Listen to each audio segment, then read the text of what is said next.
Sir मग लोकशाहीची मुले आतंकवादी जशी पायदळी तुडवतात सर, मला कधी कधी तशी पायदळी तुडवतात, कधी कधी कोंबडा बनवतात आणि मला म्हणतात बरे तुझं वागणं लोकशाहीला धरून नाही, तुझ्या तक्रारी फार येतात.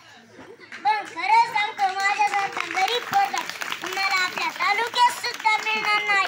एवढं बोलून मी माझे अनमोल विचार थांबवतो. जे लोकशाहीचे